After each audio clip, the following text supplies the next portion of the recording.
Bon, ouais, ben j'ai un invité. Comme d'habitude, les invités, c'est pas moi qui les appelle et qui veulent les voir, c'est eux autres qui viennent me voir. Donc bon, j'ai un invité, mon petit minou, qui doit faire quasiment... Il est plus pesant qu'un gros poulet, hein? Il coûterait cher si c'était dans une boucherie. Bon, j'aimerais ça parler des anomalies. Puis le fait que les Québécois sont gardés exprès pauvres et ignorants depuis très longtemps pour toutes sortes de raisons.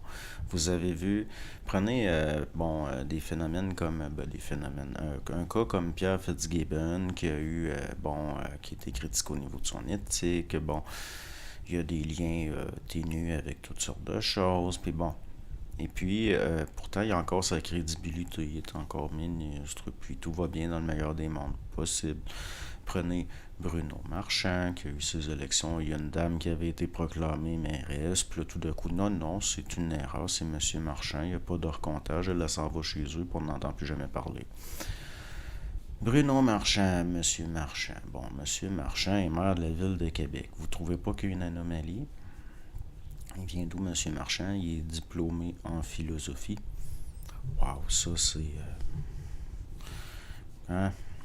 Puis quoi aussi, en travail social, je pense. Il était une espèce d'animateur de la vie étudiante dans des polyvalentes. Puis bon, j'ai déjà travaillé dans des commerces avec des Italiens, des Grecs. Puis savez-vous quoi, où j'ai vu le plus de magouilles, puis de crocheries, puis dans le communautaire? Les gens de la ville de Québec sont des gens plutôt à droite. C'est l'épicentre de la droite au Québec. Puis ils auraient voté pour ce bonhomme-là. J'y crois pas vraiment. Bien franchement, là, je trouve que ça marche pas. Il n'y a pas le profil, disons, au niveau commercial d'être bon. Hein? Donc, bon, Monsieur Marchand, lui, il veut son tramway, les énergies vertes. Que, bon, si vous saviez tout ce qu'il y a au niveau financier derrière les énergies vertes, il y a une majorité de gens dans la ville de Québec, je suis pas mal certain qu'ils en veulent pas, mais lui, il impose ça pareil, vous allez l'avoir pareil, parce que c'est un petit peu comme un déni de démocratie, là, quelque part. Puis, hey, tu vas tomber innocent. Bon. Donc, si on regarde ça comme il faut, bon, là, il y a un seul soumissionnaire, puis les budgets vont être connus seulement à partir d'une certaine année, puis... bon, il va sûrement avoir des dépassements de coûts, vous pouvez être assuré de ça, puis parce qu'il y en a, les amis des amis vont se servir, vous pouvez en être sûr. La province de Québec, oui, comme le McLean l'avait montré sur sa couverture, est la province la plus corrompue au Canada. Celle où il y a le plus de magouilles, celle où il y a le plus de collusion, celle où il y a le plus les amis des amis qui servent dans l'assiette au beurre. Pourquoi? Parce que les Québécois ont été maintenus pauvres et ignorants. Puis ça, c'est voulu. C'est assez clair. J'aimerais parler d'une anomalie géologique, comme exemple. Prenez, comme j'ai parlé, je ne sais plus si c'était dans le direct ou dans une autre vidéo, il semblerait qu'au niveau de la géologie, là, la topologie d'un terrain, il y a des comportements inconscients chez les populations qui semblent liés à la géologie. Puis je pense pas que les populations en soient conscientes. Je pense qu'au niveau statistique, on verrait des mouvements d'établissement, des choses qui démontrent que oui, il y a un effet du géologique, du tellurique sur le comportement des populations. On parle beaucoup d'anomalies géologiques au Québec, de montagnes étranges, notamment à cause au niveau magnétique, des choses assez intéressantes. On parle beaucoup le Mont Radar, par exemple, le Mont Saint-Hilaire, puis bon, on parle jamais du Mont Chaudron. Moi, je vais vous parler du Mont Chaudron, qui est une anomalie géologique au point où même ce qu'en disent les géologues ne tient pas la route. Parce que moi, je suis allé sur place. À une certaine époque, le Mont Chaudron m'a énormément intéressé. Vous vous souvenez, les films Rencontre du troisième type, j'avais vu ça étant enfant, puis dedans, on voit des gens qui, tout d'un coup, semblent subir l'induction d'une fascination pour une montagne. Ils sont attirés d'une façon irrépressible vers cette montagne-là. Ils sont incapables de s'en empêcher, puis bon. Déjà là, cette vision-là des choses, j'avais trouvé ça intéressant. Par après, j'ai vu des choses, des comportements décrits dans certains comptes rendus qui ressemblent beaucoup à ça. Donc, le mont Chaudron. Le mont Chaudron. Nos géologues disent que le mont Chaudron, qui est une anomalie, parce que c'est un terrain, la topologie totalement plate, puis là, il y a une protubérance vraiment curieuse. Et eux, leur théorie, c'est qu'à l'époque où la Terre était en formation, il y a eu une anomalie au niveau du magnétisme de la Terre, ce qui a engendré cette irrégularité-là. Or, sur place, le mont Chaudron, il est clairement sédimentaire. Ça, je l'ai vu. Puis, il n'y a pas juste ça. Il y a des failles dans certains flancs. Puis, là, est-ce qu'on peut parler de flancs? Parce que là, on parle de quelque chose qui a vraiment une forme circulaire. C'est très surprenant. Il y a des fossiles dans les failles. J'ai vu ça. Il y a notamment des fossiles de trilobites. Les trilobites, ça ressemble un peu à des limules ou des espèces de triops. Le trilobite, bon, qui est un animal qui est aujourd'hui totalement disparu. Même je pense pas que l'être humain ait côtoyé de trilobites. Bon, prenez au niveau les gens qui ont une interprétation extrêmement littérale, par exemple, de textes comme la Genèse. Dieu a créé le monde en 7 jours. OK. Mais l'affaire, c'est que il y a certains créationnistes qui vont dire que les fossiles sont des contrefaçons, que c'est tout. Moi, j'en ai vu des fossiles, j'en ai même trouvé. C'est pas des gens qui ont contrefait des fossiles, puis qui les ont mis sur place quand même. Donc là, il y a un sérieux problème. Si on regarde la Genèse, qu'on ne l'interprète pas au sens littéral, puis qu'on se dit, si c'était pas 7 jours, mais que le jour, bon, c'est quoi un jour à l'échelle de Dieu, puis bon, on pourrait parler de 7 phases. Puis si vous regardez ça comme 7 phases, vous vous rendez compte que ça suit un petit peu. Dans le sens que ça suit certaines théories de la paléontologie, par exemple, entre autres. Notamment, bon, les poissons arrivent en premier, ensuite les oiseaux, ensuite des mammifères. Donc, jusqu'à un certain point, ça se tient. Mais il y a des fondamentalistes qui ont fait Teilhard de Chardin un être satanique, complètement taré. Bon, moi, je vous dis pas que le paradigme de Teilhard de Chardin est le réel, c'est pas ça que je vous dis.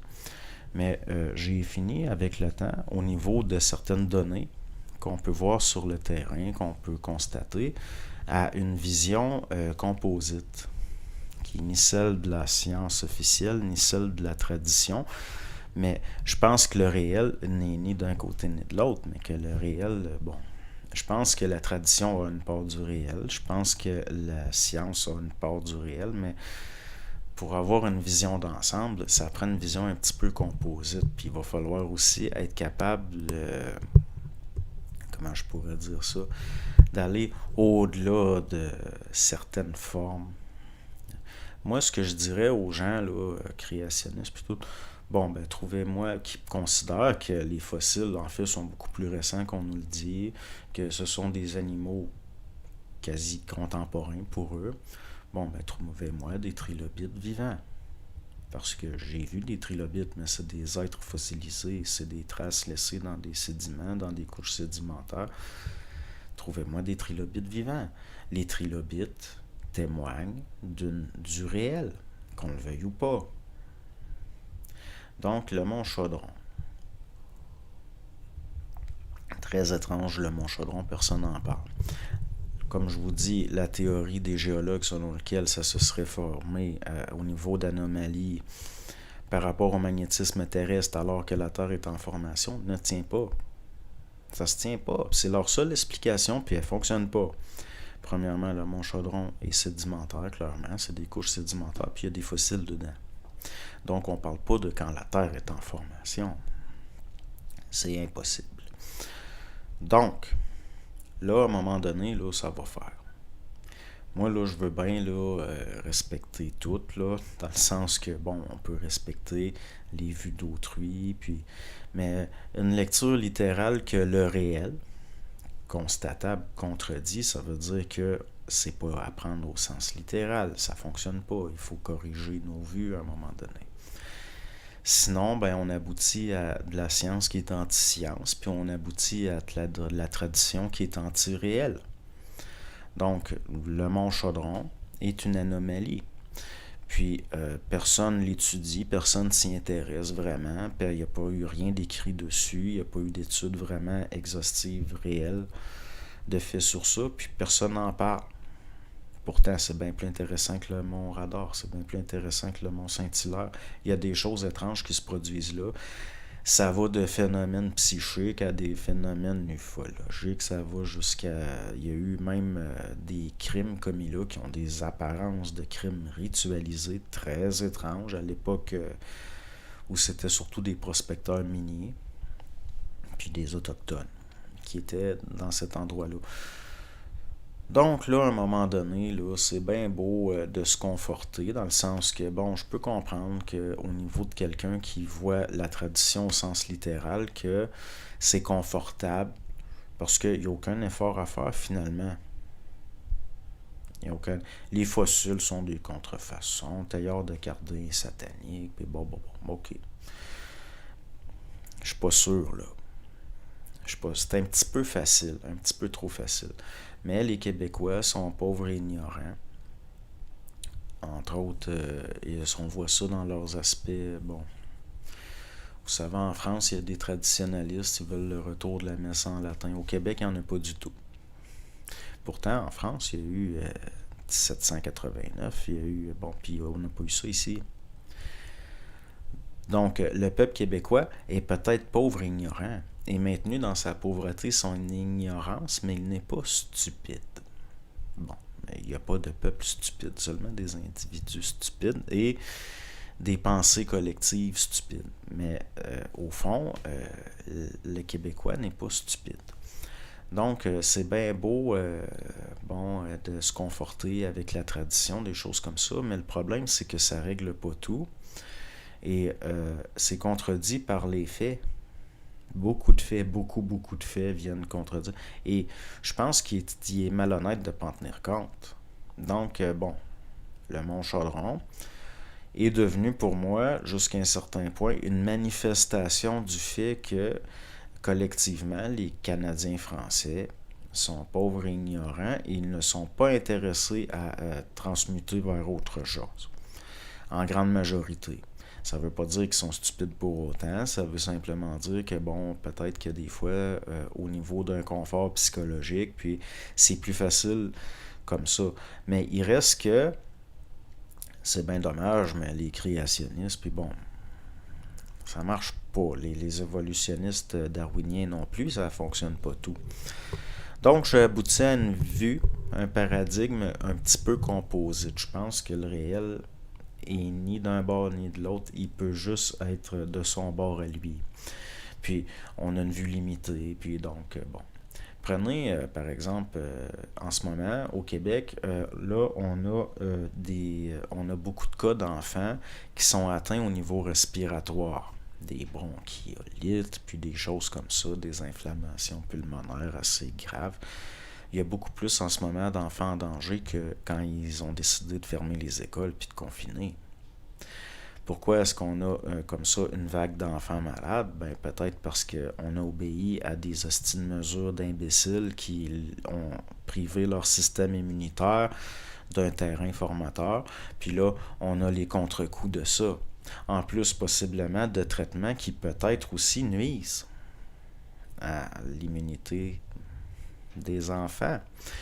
Puis personne ne le voit, personne n'en parle.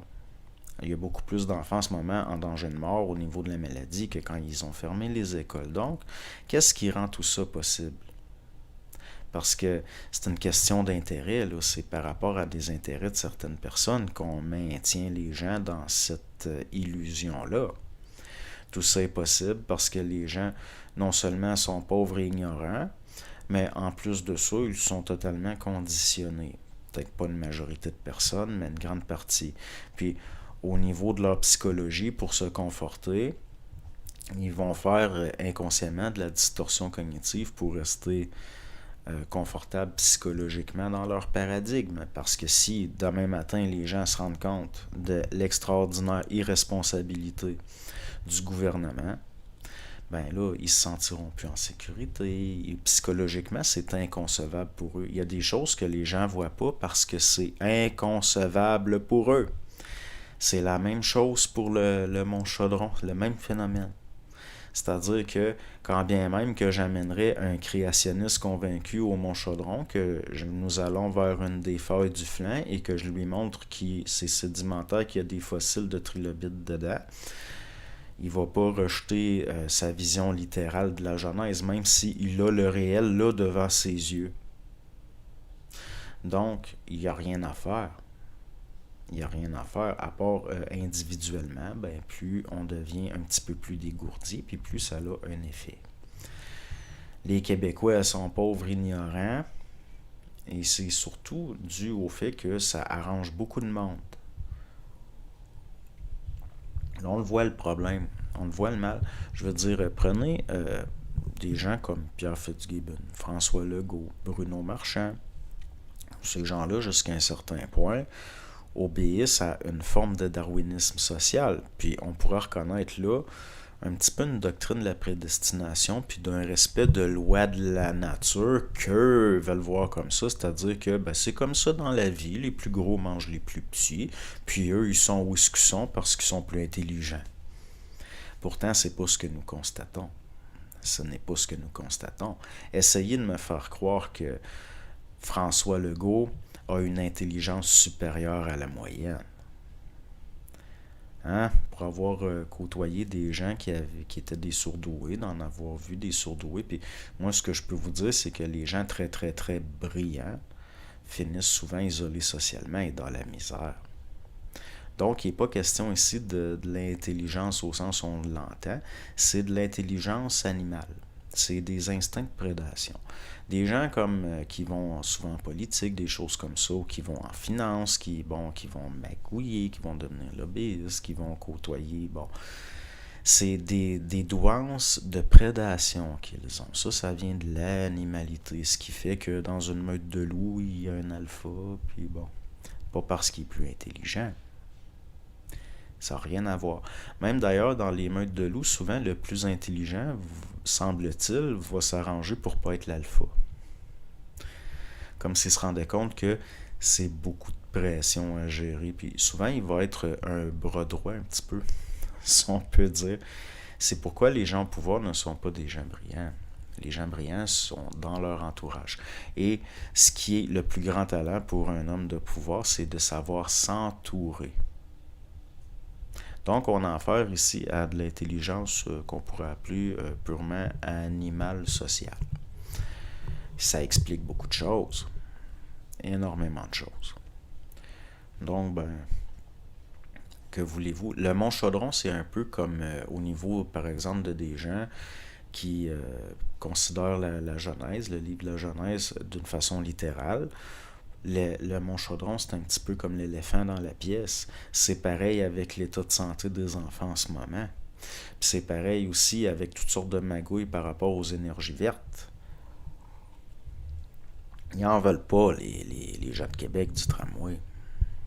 Puis la plupart des gens de Québec sont des gens plutôt à droite. Puis le maire est un gauchiste qui veut à tout prix un tramway inutile, qui va enlaidir la ville, puis dont personne ne veut.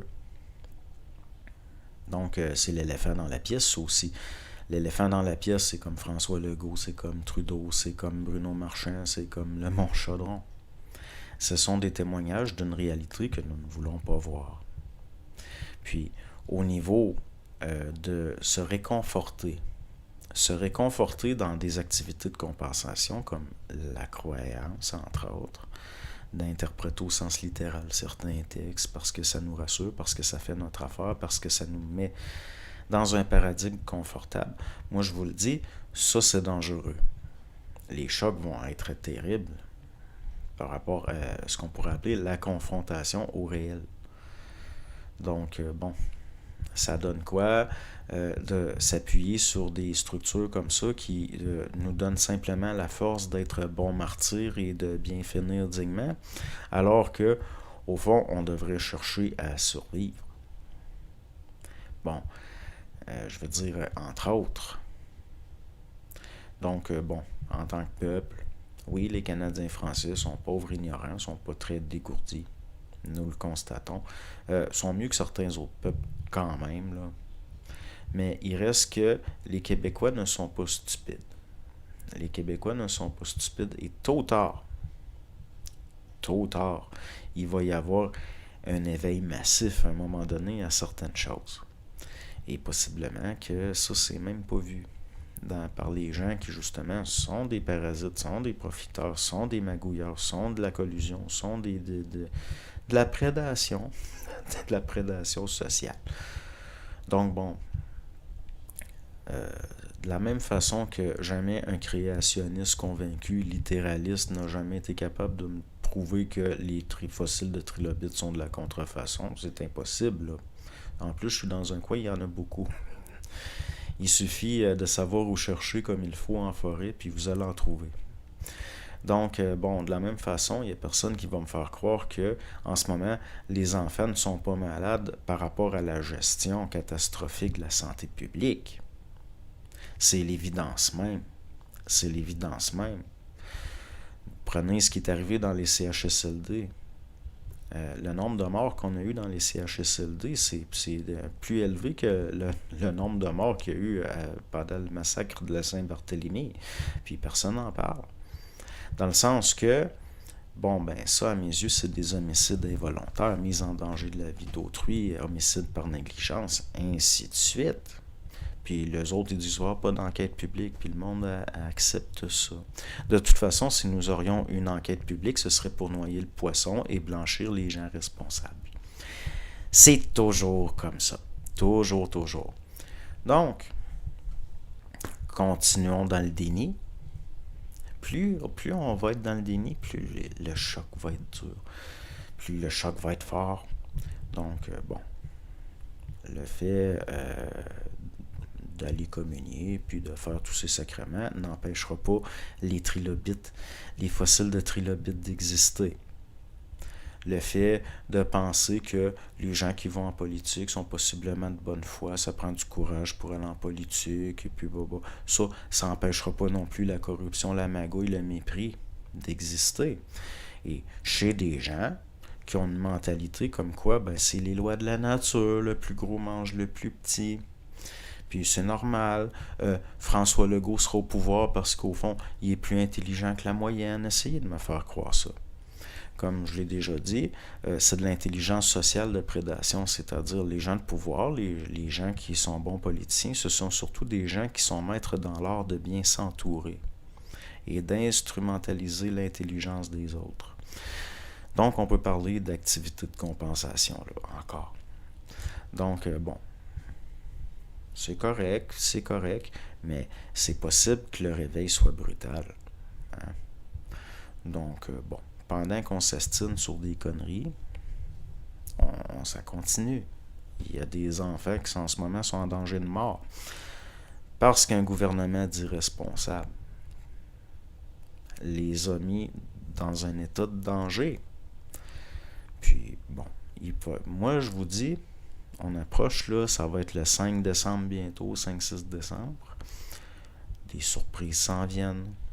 Ben oui. Vous pensez que vous allez pouvoir... je suis pas sûr, moi, qu'on va avoir un Noël. De toute façon. Bon, ben c'est sûr, c'est bien les traditions, mais il ne faut pas non plus que les états d'âme nous aveuglent. Puis, parce que ça nous rend vulnérables. Donc, les états d'âme liés à certaines choses qui peuvent nous être enlevées n'importe quand, c'est du pouvoir. C'est-à-dire que les états d'âme qu'on a par rapport à certaines traditions vont être instrumentalisés pour toujours, d'une façon qui ne sera jamais à l'avantage de la population. Donc, moi, j'ai rien contre les traditions de Noël, au contraire. Mais j'ai pas d'émotivité, ni d'affectivité, ni d'état d'âme de lié à ça. Pourquoi? Pour pas être vulnérable. Donc, il y a longtemps que je fais plus vraiment ça. J'accordais plus d'importance beaucoup à ces festivités-là bien avant. Bien avant qu'on nous l'enlève. Donc, ça devient un petit peu moins une grande perte. On vient que, bon. Puis, de toute façon, là, ça devient des jeux de chantage. des jeux de chantage, puis de marchandage avec la population, puis du marchandage. C'est un petit peu comme un vieux Chris qui marchande des bonbons là, à des petits-enfants. Donc bon, le Mont Chaudron est une anomalie, c'est comme l'éléphant dans la pièce, de la même façon que Pierre Fitzgibbon est une anomalie, c'est comme l'éléphant dans la pièce, de la même façon que François Legault est une anomalie, c'est comme l'éléphant dans la pièce, Bruno Marchand. En ce moment, tous les enfants, l'épidémie d'enfants malades parce qu'ils ont le système immunitaire complètement à terre, c'est l'éléphant dans la pièce.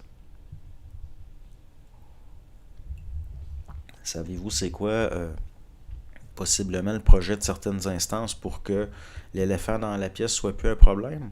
Ben c'est on va garder les éléphants dans la pièce, on va toujours préserver l'éléphant dans la pièce, puis on va s'arranger pour qu'il y ait moins de monde dans la pièce. Prenez le temps des fêtes, il y a toujours beaucoup de suicides dans le temps des fêtes, hein? Ben oui. Vous pensez que ce phénomène-là, c'est. Ça fait des années, il ne nous donne plus les statistiques de suicide. Pourquoi?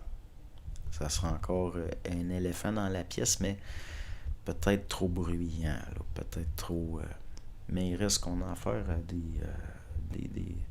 des gens sans cœur, qui n'ont pas d'empathie. Donc, est-ce que au niveau évolutif, est-ce que je suis un darwiniste? Pas du tout. Est-ce qu'au niveau de la tradition, est-ce que je suis un créationniste? Pas du tout. Je pense que le réel est bien au-delà de ces deux polarités-là. Puis, malheureusement, ben c'est ça, l'éléphant dans la pièce, c'est un petit peu ça, le réel. Donc, bon, les gens, peu importe ce qu'ils choisissent, peu importe ce qu'ils font, à cause de leur structure psychologique, puis ils vont être déçus de toute façon. C'est très difficile. C'est très difficile d'aller au-delà de nos instincts de survie qui nous amènent à rechercher un confort, même au niveau psychologique. On n'est pas pour nier le réel au sens de ce qui ne fait pas notre affaire. Donc, ça va continuer. Je pense que ça va se faire. Moi, le tramway à Québec, même si n'importe quelle société, je veux dire, si dans certaines villes des États-Unis, comme, je sais pas, San Francisco, où il y avait autant de gens contre un projet, il se ferait pas, là. Mais nous sommes au Québec. Donc, c'est ce que j'avais à dire. Bonne journée.